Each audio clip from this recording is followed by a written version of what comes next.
Hello everyone, welcome back. हम अपना pharmaceutics 1 chapter number 3 पढ़ रहे थे, जो था मेट्रोलॉजी। उसके अंदर हमने लास्ट वीडियो में कन्वर्जन्स देख ली थी, बेसिक कॉन्सेप्ट्स देखे थे कि कैसे ग्राम टू मिलीग्राम कन्वर्ट कर सकते हैं, हेक्टोग्राम टू डेकाग्राम कन्वर्ट कर सकते हैं। ये सारी चीज़ हम पढ़ चुके थे। अब हम पढ़ेंगे यहाँ से परसेंटेज कैलकुलेशंस और कुछ क्वेश्चंस। जो मैं परसेंटेज कैलकुलेशंस कर रही हूँ, तो यहाँ पे डब्ल्यू का मतलब आप समझ लीजिए वेट है, और वी का मतलब वॉल्यूम है। हम शॉर्ट फॉर्म यूज करते हैं, हर जगह यही अप्लाई होती है। फर्स्ट ऑफ ऑल हमारा आता है वेट बाय वेट। ये मैट्रिक सिस्टम के अकॉर्डिंग है, वेट बाय वेट परसेंट। ये परसेंटेज वेट बाय वेट, इसका मतलब क्या होता है? Number of grams of active substance, number of grams of active substance in 100 gram of products. ठीक है, ये मैंने ग्राम ऐसे लिखा है, अपनी बुक्स में ऐसा लिखा है, अदरवाइज आप इसको ये भी लिख सकते हैं ना जी नॉर्मल, कि number of gram of active substance in 100 gram of product. Means हमारा अगर प्रोडक्ट 100 ग्राम का है ना, उसमें से हमारा एक्टिव सब्सटेंस कितने ग्राम का है। ठीक है, ये बात है। अगर हमारे पास कोई क्वेश्चन आता है percentage of weight by volume, उसका मतलब क्या होता है? इसका मतलब है कि number of gram of active substance in 100 ml of product. देखो यहाँ पे क्या है, जब हमने पहले वाला किया था उसमें वेट बाय वेट था। मतलब क्या, हमारा सोल्यूट भी वेट है और हमारा सोलवेंट भी वेट है। ठीक है, यहाँ पे हमारा क्या है, सोल्यूट तो हमारा वेट में ही है, लेकिन हमारा जो सोलवेंट है वो किस में है, वॉल्यूम में है। यानी कि क्या, number of gram of active substance in 100 ml of product. देखिए, जब हमने वेट की बात करी थी यहाँ पे, तो हमने अपना सोल्यूट 100 ग्राम्स में लिया था, सॉलिड में ही लिया था। हमारा सोल्यूट भी सॉलिड, सोलवेंट भी सॉलिड। लेकिन जब हमने वेट बाय वॉल्यूम की बात करी, तो हमने अपना एक्टिव सब्सटेंस, मतलब क्या, एक्टिव सब्सटेंस यहाँ पे सोल्यूट है, सोल्यूट हमने वेट में ले लिया, सॉलिड ले लिया, और उसको हमने एक किसमें, लिक्विड में मिक्स किया है, क्योंकि यहाँ पे वॉल्यूम है ना, वॉल्यूम तो किसी लिक्विड की ही हो सकती है। So number of gram of active substance in 100 ml of product. Next is percentage of weight by, sorry, percentage of volume by volume. अब यहाँ पे हमारा सोल्यूट भी वॉल्यूम और सॉल्वेंट भी वॉल्यूम। ठीक है, यानी कि दोनों ही लिक्विड कंडीशन में है। तो number of ml of active substance in 100 ml of product, कि भाई अब हमने कितना एक्टिव सब्सटेंस ml में लिया है इन 100 ml ऑफ प्रोडक्ट, कि हमारा एक्टिव सब्सटेंस क्या है, जो हमारा एक्टिव सब्सटेंस है वो कितने ml है, 100 ml ऑफ हमारे जो भी प्रोडक्ट बनेगा या हमारा जो सॉल्वेंट बनेगा उसके अंदर हम ले लेते हैं। हम यहाँ प्रोडक्ट इसलिए बात कर रहे हैं क्योंकि देखो, हमारा हमेशा सोल्यूट की क्वांटिटी कम ही होती है। तो यहाँ जो मैं प्रोडक्ट बोल रही हूँ, उसको आप सॉल्वेंट भी कंसिडर कर सकते हैं और पूरा सोल्यूशन भी कंसिडर कर सकते हैं। ठीक है, क्योंकि हमारे सॉल्वेंट के बेसिस पे ही डिसाइड होता है कि जो हमारा सोल्यूशन है वो लिक्विड है या फिर सॉलिड है। ओके, अब आगे देखिए, percentage of volume by weight. अब इसके अंदर कंडीशन क्या हो गई, उल्टी हो गई। क्या मतलब, हमारा सोल्यूट तो क्या हो गया, वॉल्यूम, मतलब हमारा जो यहाँ पर सोल्यूट है वो क्या हो गया, लिक्विड। लेकिन जो हमारा सोलवेंट मैं बोल दूं, या बहुत अच्छा रहेगा अगर मैं बोल दूं सॉल्यूशन, फाइनल सॉल्यूशन की अगर मैं बात करूं, वो मेरा सॉलिड में है। ये कंडीशन बहुत अलग रहती है, इसमें सॉल्यूशन कंसिडर करेंगे नहीं, क्योंकि हमारा जो फाइनल प्रोडक्ट है वो वेट में, मतलब सॉलिड फॉर्म में है। तो इसको हम प्रोडक्ट ही कंसिडर करेंगे, ज्यादा बेटर रहेगा। तो इसका मतलब क्या हुआ कि जो हमारा सोल्यूट है या फिर जो हमारा एक्टिव सब्सटेंस है, कितने ml है किसके अंदर, 100 ग्राम ऑफ प्रोडक्ट में। जो हमारा सॉलिड प्रोडक्ट रहेगा 100 ग्राम का, उसके अंदर कितना ml क्या है, हमारा वॉल्यूम या फिर एक्टिव सब्सटेंस है। ठीक है, इसका एग्जाम्पल हम बहुत जगह देखेंगे, हम बाद में पढ़ेंगे इसके बारे में और आगे डिटेल्स में। अब मैंने यहाँ पे कुछ कंडीशंस लिखी हुई हैं, या फिर हम जब सोल्यूट और सॉल्वेंट को कंसिडर करते हैं इंपीरियल सिस्टम में, वो कैसे करते हैं। देखिए, अगर आपको बोला गया 1% weight by volume solution, 1% weight by volume, जैसे ऊपर सबने हमने 1% की कंसिडर नहीं किया था, हमने इसमें सिर्फ समझा था कि परसेंटेज वेट बाय वेट का मतलब क्या, वेट बाय वॉल्यूम का मतलब क्या। यहाँ पे हमने क्या देखा है, 1% स्पेसिफाई कर रखा है, 1% वेट बाय वॉल्यूम सोल्यूशन। अब इसको बोला गया इंपीरियल सिस्टम में, ऊपर हमने मैट्रिक सिस्टम में देखा था। ठीक है, यह इंपीरियल सिस्टम के अकॉर्डिंग अगर हम बताएंगे, तो अगर हम सॉलिड के केस में बात करें, इन सॉलिड केस, क्योंकि हमारा वेट बाय वॉल्यूम है, मतलब सोल्यूट हमारा क्या है, इस कंडीशन में सोल्यूट हमारा क्या है, सॉलिड है, और जो हमारा सॉल्यूशन है वो क्या है, लिक्विड है। तो इसी वजह से हमारा वेट बाय वॉल्यूम है। अब जब हम सॉलिड की बात कर रहे हैं यहाँ पे वो लेंगे 1 ग्रेन, क्योंकि इंपीरियल सिस्टम है 1 ग्रेन, और सोलवेंट लेंगे 100 मिनिमम। हमने वो जो कल पढ़ा था ना मिनिमम, वो यूज है यहाँ पे। तो यानी कि 1% weight by volume in imperial system हम क्या बोल सकते हैं, 1 ग्रेन इन कितना सॉल्वेंट, 110 मिनिमम सॉल्वेंट। ठीक है। अब नेक्स्ट इज, अगर हमें इसको 4.375 ग्रेन लेती हूँ, अगर मैं कंडीशन बदल देती हूँ कि नहीं मैंने 1 ग्रेन की जगह 4.375 ग्रेन लिया, तो ये कितना सॉल्वेंट के अंदर प्रोड्यूस होएगा, इसको कितना सॉल्वेंट चाहिए, solvent to produce 1 fluid ounce, solvent to produce 1 fluid ounce. अगर मैं इसको 4.375 ग्रेन्स की जगह 35 ग्रेन्स लेती हूँ, तो कितना सॉल्वेंट चाहिए प्रोड्यूस करने के लिए, 8 फ्लोर आउंस।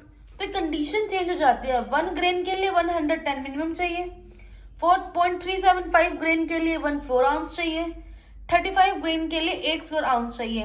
ये इंपॉर्टेंट है, जो हम आगे अभी कैलकुलेशंस करेंगे उसके अंदर इसका बहुत रोल है, इसको अच्छे से याद रखना, कि नोट करके रख लेना। ओके, देखिए अब मैं यही अगर मैट्रिक सिस्टम की बात करूं तो 1% वेट बाय वॉल्यूम सोल्यूशन। अभी हमने पीछे मैट्रिक सिस्टम पढ़ा था वेट बाय वॉल्यूम सोल्यूशन का क्या मतलब, कितना सॉलिड यानी कितना वेट प्रेजेंट है 100 ml ऑफ वाटर के अंदर। तो वहां पे भी सेम चीज है, अगर हमने 1% की बात करी उसमें यही चीज आएगी, सॉलिड हम 1 ग्राम ले लेंगे, क्योंकि ठीक है, और सॉल्वेंट कितना लेंगे 100 ml में प्रोड्यूस करने के लिए। ठीक, कि 1 ग्राम सॉलिड को 100 ml में 100 ml सॉल्वेंट में डालेंगे तो देखते क्या सोल्यूशन हमको मिलता है। ठीक है, ये था 1% वेट बाय वॉल्यूम सोल्यूशन का मैट्रिक सिस्टम के अंदर। तो अब हम आगे स्टार्ट करेंगे preparation of 1% solution bye diluting the concentrated solution. ये कुछ फॉर्मूलाज हैं कि जब हमारे पास में क्या दे रखा है, कंसंट्रेटेड सोल्यूशन दे रखा है। ठीक है, तो अब हमें उसको क्या करना है, डाइल्यूट करना है। बट डाइल्यूट भी हमको दे रखा है कि तुमको डाइल्यूट इतनी परसेंटेज पे करना है। क्वेश्चन के अंदर दे रखा होता है कि इतना परसेंट डाइल्यूट कर दो इस कंसंट्रेटेड सोल्यूशन को। तो उसके लिए कुछ फॉर्मूलाज होते हैं, वो फॉर्मूलाज हम समझते हैं। देखिए वो फॉर्मूला क्या है, strength of dilute solution is equals to strength of concentrated by degree of dilution. ठीक है, ये एक फॉर्मूला होगा कि मतलब जो हमारा कंसंट्रेटेड जो भी सोल्यूशन है उसकी स्ट्रेंथ कितनी है, और हमें क्वेश्चन में गिवन होता है कि तुम इतनी डिग्री तक डाइल्यूट करो उसको, तो हम यहाँ रख देते, तो हमको क्या मिलती है, स्ट्रेंथ मिल जाती है डाइल्यूट सोल्यूशन की। ठीक, अब next is volume of stronger alcohol to be used, volume of stronger alcohol to be used, कि इसमें हमको एक जो हमारे पास एक प्रोसीजर होता है, रिक्वायरमेंट्स होती है, उसके अंदर हमको एक स्ट्रॉन्ग अल्कोहल सोल्यूशन दे रखा होता है। ठीक है, लिक्विड दे रखा होता है स्ट्रॉन्ग अल्कोहल का, बट हमको ये पूछा जाता है कि तुमको ये जो स्ट्रॉन्ग अल्कोहल है ना उसको कितना यूज करना है, ये हमें अलग से कैलकुलेट करना पड़ता है। ठीक है, तो उसके लिए भी फॉर्मूलाज है। फॉर्मूला क्या है, कितना वॉल्यूम हमको चाहिए प्रोसीजर के अकॉर्डिंग, मल्टीप्लाई में परसेंटेज रिक्वायर्ड, कितना तुमको रिक्वायर्ड है परसेंटेज में, डिवाइडेड बाय परसेंटेज यूज्ड, कि तुमने यूज कितना किया, ये परसेंटेज थी रिक्वायर्ड की, तुम्हें जरूरत कितनी है, डिवाइडेड बाय तुमने यूज कितना किया। ठीक है, और ऊपर लिखा था वॉल्यूम रिक्वायर्ड की, वॉल्यूम भी कितना रिक्वायर्ड है। ये फॉर्मूलाज इनको तुम्हें लर्न करना ही पड़ता है। फिर था यहाँ पे, यहाँ हमने निकाला था वॉल्यूम ऑफ स्ट्रॉन्गर अल्कोहल, यहाँ हम निकालेंगे वेट ऑफ स्ट्रॉन्गर एसिड। अब इसके लिए फॉर्मूला क्या है, देखो ज्यादा सिमिलर फॉर्मूला ही है, उसमें वॉल्यूम रिक्वायर्ड था, इसमें वेट रिक्वायर्ड है, क्योंकि यहाँ वेट की बात कर रखी है। परसेंटेज रिक्वायर्ड इसमें भी था, परसेंटेज रिक्वायर्ड इसमें भी था, परसेंटेज यूज भी था इसके अंदर। तो क्या मतलब, weight of stronger acid to be used में क्या रहेगा, वेट रिक्वायर्ड, कितना हमें वेट रिक्वायर्ड है, मल्टीप्लाई में परसेंटेज कितनी रिक्वायर्ड है, डिवाइडेड बाय हम परसेंटेज यूज कर कितनी रहे हैं, वो हमको मिलता है weight of stronger acid to be use. तो फॉर्मूला सेम रहता है, चीजें बदल जाती हैं। ठीक है, हम निकाल क्या रहे हैं उसके ऊपर बहुत ज्यादा डिपेंड करता है। ठीक, कभी कभी डिग्री ऑफ डाइल्यूशन निकालने को ही पूछ लिया जाता है, तो हम फॉर्मूला चेंज कर देंगे, क्रॉस मल्टीप्लाई कर देंगे। जब डिग्री ऑफ डाइल्यूशन निकालेंगे तो स्ट्रेंथ ऑफ डाइल्यूट सोल्यूशन नीचे आ जाएगा यहाँ पे। ठीक, हमें क्वेश्चन देखते हैं यहाँ पे, calculate the quantity of dextrose required to prepare 1 fluid ounce of a 10% solution. ठीक है, 1 फ्लूइड ओजेट निकालना है 10% सोल्यूशन का। तो हमको पूछा है कि कि भाई कितना डेक्सट्रोज लगेगा कि हमको 1 फ्लूइड ओजेड मिल जाए 10% सोल्यूशन का। अब देखो हमको डेक्सट्रोज पता है सॉलिड कंडीशन में होता है, और यहाँ बात फाइनल प्रिपरेशन सॉल्यूशन की कर रखी है, तो मतलब हमारा ये वेट बाय वॉल्यूम की कंडीशन है। किसकी कंडीशन है ये? वेट बाय वॉल्यूम की कंडीशन। और अभी हमने नीचे पढ़ा था कि जब हमें 1% वेट बाय वॉल्यूम सोल्यूशन बनाना है, 1% वेट बाय वॉल्यूम सोल्यूशन बनाना है, तो ग्रेन और 1 फ्लोर ओजेड की कंडीशन थी। दिखाती हूँ मैं दोबारा आपको, देखिए कंडीशन क्या थी, ये वाले, ठीक है। सॉलिड हमको कितना रिक्वायर्ड होता है? 4.375 ग्रेन्स, किसमें? 1 फ्लोर आउंस के लिए। सॉल्वेंट कितना चाहिए? 1 फ्लोर आउंस चाहिए। 35 ग्रेन्स को 8 फ्लोर आउंस चाहिए। यही चीज हम यूज करेंगे कैलकुलेशंस में। क्वेश्चन में देखिए क्या लिखा है, calculate the quantity of dextrose required to prepare 1 floor OZ of a 10% solution. ठीक है, अब हमको क्या बोला है कि हमको ये पूछा गया है कि भाई कितना डेक्सट्रोज हमें रिक्वायर्ड होगा, ठीक है, क्या बनाने के लिए? कि हमको 1 फ्लोर ओजेड मतलब 1 फ्लोर आउंस बनाना है 10% सोल्यूशन का, तो हमको कितना डेक्सट्रोज चाहिए। अब बात देखिए डेक्सट्रोज तो हमारा सॉलिड होता है, अरे हमको सोल्यूशन की बात कर रखी है, तो हमारी कंडीशन किस चीज की बढ़ गई है? वेट बाय वॉल्यूम की। अगर यही हमको 1% वेट बाय वॉल्यूम सोल्यूशन बनाना होता, देखो हमने पीछे पढ़ा था, ये दिखाती हूँ मैं, ये कंडीशंस हमने पढ़ी थी ना कि हमारा अगर 1 ग्रेन है तो 110 मिनिमम चाहिए, 4.375 ग्रेन के लिए 1 फ्लोर आउंस, 35 ग्रेन्स के लिए 8 फ्लोर आउंस। यही कंडीशन हम यहाँ पे यूज करेंगे। देखिए अब 1% वेट बाय वॉल्यूम सोल्यूशन के लिए 4.375 ग्राम चाहिए इन 1 फ्लूइड आउंस में, तो 10% के लिए कितना चाहिए? ये हमने लगाई यूनिटरी मेथड कि 1% के लिए इतना चाहिए, भी फ्लूइड आउंस कुछ भूल जाओ, तो 1% के लिए 4.375 ग्राम चाहिए, तो 10% के लिए कितना चाहिए? तो 4.375 डिवाइडेड बाय 1% मल्टीप्लाई में 10%, परसेंटेज से परसेंटेज कैंसिल आउट हो जाएगी, और हम 4.375 ग्राम को 10 से मल्टीप्लाई करेंगे तो हमको मिलता है 43.75 ग्रेन्स। सॉरी ग्राम नहीं है यहाँ पे, ग्रेन्स है, 43.75 ग्रेन्स। हम इसको ओवरऑल 44 ग्रेन्स भी कंसिडर कर सकते हैं, तो हमारा आंसर मिल गया। क्या मतलब? हमको 44, हमको अगर हम यहाँ बात करें तो हमको डेक्सट्रोज कितना चाहिए, डेक्सट्रोज की क्वांटिटी कितनी निकल गई? 44 ग्रेन्स। कितनी? 44 ग्रेन्स। ये हमारा क्या हो गया? आंसर हो गया कि भाई अगर हमको 10% सोल्यूशन बनाना है ना, तो हमको 44 ग्रेन्स 1 फ्लोर ओजेड्स में या 1 फ्लोर आउंस में ऐड करना पड़ेगा। ठीक है, नेक्स्ट क्वेश्चन देखते हैं अब हम। क्वेश्चन देखिए यहाँ पे भी आसान है। क्वेश्चन में क्या है? Calculate the quantity of dextrose required to prepare 8 fl ओजेड्स ऑफ अ 5% सोल्यूशन। बहुत हद तक क्वेश्चन सिमिलर है। अगेन 1% सोल्यूशन, पहले मैं क्वेश्चन ही बता दूं, क्वेश्चन में क्या है कि कितना डेक्सट्रोज रिक्वायर्ड है। अब हमको 8 फ्लोर आउंस बनाना है 5% सोल्यूशन का, तो अब हमको कितना डेक्सट्रोज चाहिए? तो हम पहले क्या देखेंगे कि चलो 5% सोल्यूशन की बात तो बाद में करते हैं, पहले 1% पे चलते हैं। 1% सोल्यूशन के लिए हम क्या लेते थे? 35 ग्रेन्स लेते थे इन 8 फ्लोर ओजेड्स में या 8 फ्लोर आउंस के लिए। तो हम 5% सोल्यूशन के लिए कितना लेंगे?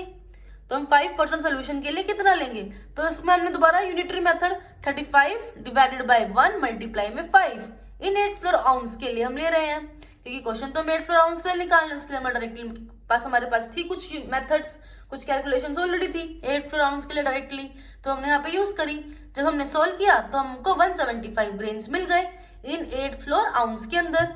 ठीक है, क्या मतलब कि भाई हमको जो डेक्सट्रोज है ना वो 175 ग्रेन्स चाहिए इन 8 फ्लोर आउंस में 5% सोल्यूशन का। ठीक है, हमको 5% सोल्यूशन मिल जाएगा जब हम 175 ग्रेन्स डाल देंगे 8 फ्लोर आउंस के सॉल्वेंट में। ठीक, अगला क्वेश्चन देखते हैं। Calculate the quantity of sodium chloride required to prepare 600 ml of 0.9% solution. ये क्वेश्चन है इंपॉर्टेंट। इसमें क्या बोला है कि सोडियम क्लोराइड कितना ज्यादा रिक्वायर्ड है क्या बनाने के लिए? 600 ml ऑफ 0.9% सोल्यूशन। कि सोडियम क्लोराइड का 0.9% सोल्यूशन बनाना है 600 ml के अंदर। हमारा जो फाइनल सोल्यूशन रहेगा वो 600 ml का रहेगा, उसके अंदर हमको 0.9% सोडियम क्लोराइड बनाना है। तो बताओ कि मतलब 600 ml सोल्यूशन के अंदर 0.9% सोडियम क्लोराइड होना चाहिए। तो उसके लिए हमको सोडियम क्लोराइड कितना डालना पड़ेगा, तो उसको निकालने के लिए अब दोबारा सोडियम क्लोराइड हमारा सॉलिड है, सोल्यूशन हमारा लिक्विड हो गया, तो कंडीशन दोबारा से क्या आ गई है, वेट बाय वॉल्यूम की। अब यहाँ पर 1% वेट बाय वॉल्यूम सोल्यूशन का क्या मतलब है, 1 gram in 100 ml। This is our metric system. तो 1% वेट बाय वॉल्यूम का क्या मतलब हो गया कि 1 ग्राम रिक्वायर्ड टू प्रोड्यूस 100 ml। तो लेकिन जब हम यहीं पे 0.9% की बात करेंगे, 0.9% वेट बाय वॉल्यूम की बात करेंगे, तो यहाँ क्या हो जाएगा, 0.9 grams required to produce 100 ml। जब भाई 1% के लिए 1 ग्राम है तो 0.9% के लिए 0.9 ग्राम हो जाएगा, रहेगा वही 100 ml। ठीक, अब हम यहाँ पे यूनिटरी मेथड लगाएंगे। यूनिटरी मेथड में हम इस चीज का यूज करेंगे कि जी जब हमारा 100 ml वॉल्यूम के अंदर 0.9 ग्राम क्या है, NaCl है, ठीक है, तो 600 ml के अंदर कितना होगा, तो 0.9, मैंने क्या किया 0.9 डिवाइडेड बाय 100 मल्टीप्लाई 600, मुझे क्या मिल जाएगा 5.4 ग्राम ऑफ क्या, NaCl। कि भाई जब मैं सोल्यूशन बनाऊंगी तो मैं क्या करूंगी, 5.4 ग्राम डालूंगी सोडियम क्लोराइड, ठीक है, और 600 ml सोल्यूशन के अंदर, लाइक 600 ml भर लिया मैंने पानी, उसके अंदर डाल दूंगी 5.4 ग्राम सोडियम क्लोराइड, और मुझे क्या मिलेगा 0.9% सोडियम क्लोराइड उस 600 ml के अंदर मुझे मिल जाएगा। ठीक, नेक्स्ट क्वेश्चन देखते हैं। यहाँ पे क्वेश्चन के मेथड थोड़ा और है, इंपीरियल सिस्टम का ही मेथड क्वेश्चन है ये। यहाँ हमें क्या बनाना है, prepare 8 OZ of a solution so that 2 teaspoonful dilute to a quart will make in 1 in 2500 solution।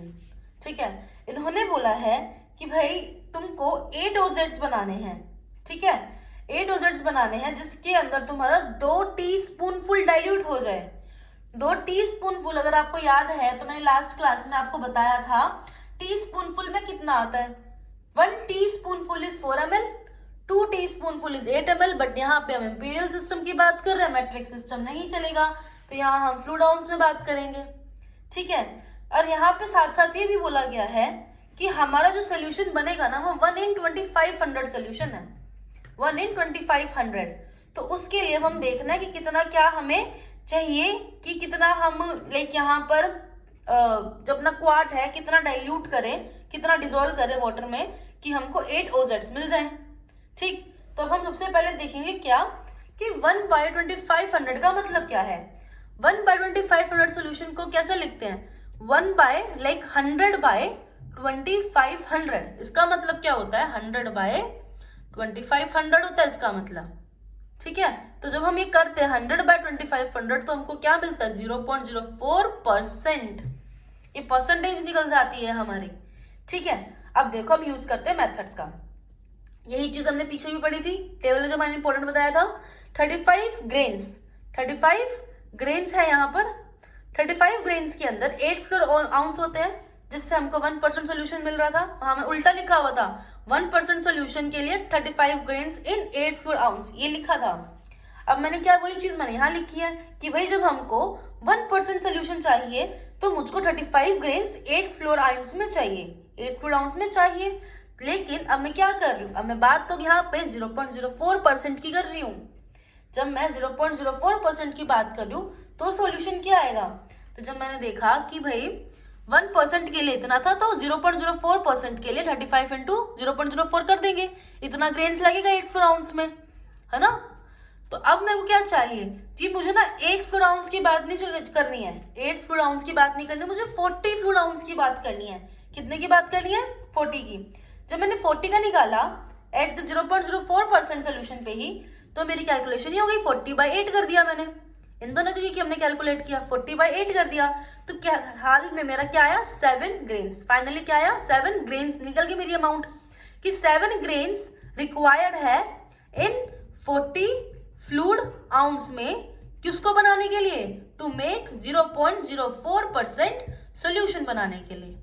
ये मेरी कैलकुलेशन निकली।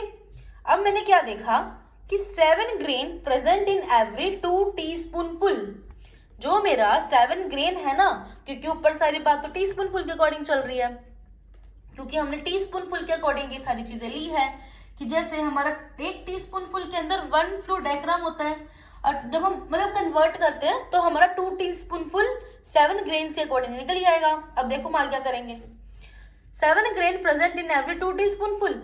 अब हम ओजेड्स की बात करें अगर, तो 1 ओजेड्स के अंदर तो लेकिन 8 आता है टीस्पून फुल, तो 8 ओजेड्स के अंदर कितना टीस्पून फुल आएगा, 64 टीस्पून फुल आएगा।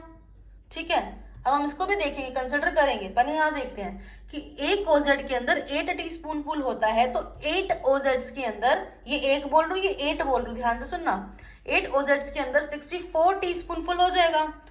तो अब मुझे निकालना क्या है कि भाई ठीक है, ये हमने ओजेड्स और टीस्पून फुल में तो हमने बदल दिया एक दूसरे में, तो जब मैंने ऊपर यहाँ निकाला था कि मेरे 2 टीस्पून फुल के अंदर 7 ग्रेन्स थे, 7 ग्रेन्स थे, तो 64 टीस्पून फुल के अंदर कितना होगा, वही unitary method 7 divided by 2 multiply में 64, तो 224 ग्रेन्स निकल गया।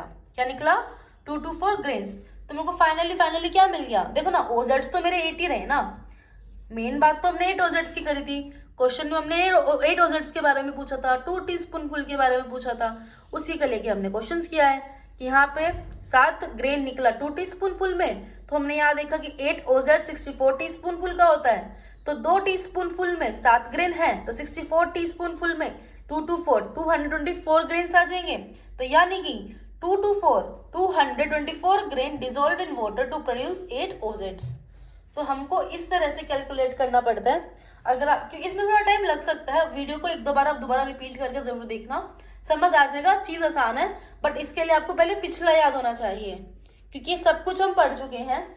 ठीक है, पिछला याद होगा तभी हम आगे बढ़ पाएंगे, उसका बहुत बड़ा रोल है। देखिए मैं एक चीज दिखाती हूँ, ये टेबल है जिसके अंदर 1 in 100 का मतलब होता है 100 by 100%, 1%। 1 in 400 का मतलब होता है 100 by 400, मतलब 0.25%। ठीक है, जैसे हमारे पास इस क्वेश्चन में था 1 in 2500, तो 100 by 2500% मीन 0.04%। ये टेबल में साथ में अटैच कर दूंगी। ठीक है, अगर आपको स्क्रीनशॉट लेना तो वीडियो से आप ले भी सकते हैं। तो चलिए, thank you, bye bye, kindly like share subscribe. Next video से हम और क्वेश्चंस देखेंगे। बाय।